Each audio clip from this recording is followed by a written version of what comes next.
যদি আপনারা এই ওয়াকাফ বিলকে এখান থেকে ব্যাংকে না পাঠাতে পারেন, আমার কথা শুনছেন, কি করে করবেন আমি জানি না। আর আমি পলিসি দেখাবো না। কেন দেখাবো না?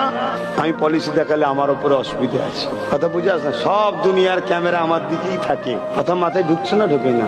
হ্যাঁ রে বাবা, লক্ষ লক্ষ লোক নিয়ে রাস্তা বন্ধ করে ঘন্টার পর ঘন্টা থাকবে, কোন রকম সমস্যা হবে না। আমি ফাঁকা মাঠে শুধু নিজে বসে থাকবো, অমনি আমার নামে আমার সাথীদের সব নামে কেস এসে যায়। কথা মাথায় কিছু ঢুকলো? কেন ওটা সেটিং এর লোক, আমি সেটিং এর লোক নয়। কি হচ্ছে ব্যাপার?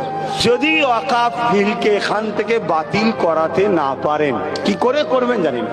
আমি খুব শিগগিরই আমি দেখতে পাচ্ছি ভারতবর্ষের মুসলমান আপনাদের নাগরিকত্ব হরণের বিল বেরোবে, ভোটার অধিকার কেড়ে নেওয়া হবে, একটা বিল বেরোবে। বিলটা ঠিক এমন হবে, ভারতের মুসলমান এরা এদেশে থাকবে, থাকুক, লেবার হিসাবে, কর্মচারী ভাড়াটিয়া হিসাবে থাকবে, এদের এদেশে কোনো অধিকার নাই। ভোটাভুটিতে একটা বিল বের হয়ে যাবে। তা মাথায় ঢুকলো? আর যদি এখান থেকে এটাকে ব্যাংকে ফিরিয়ে দিতে পারেন, আগামী 50 বছর আপনাদের ঘরে কেউ হাঁটবে না, আবার নতুন করে প্ল্যান তৈরি করবে। এবারে এটাকে ব্যাংকে ফেরাবার রাস্তা আছে? নেই। কে বলেছে? সব শয়তান ঠান্ডা হয়ে যায় তো সামান্য।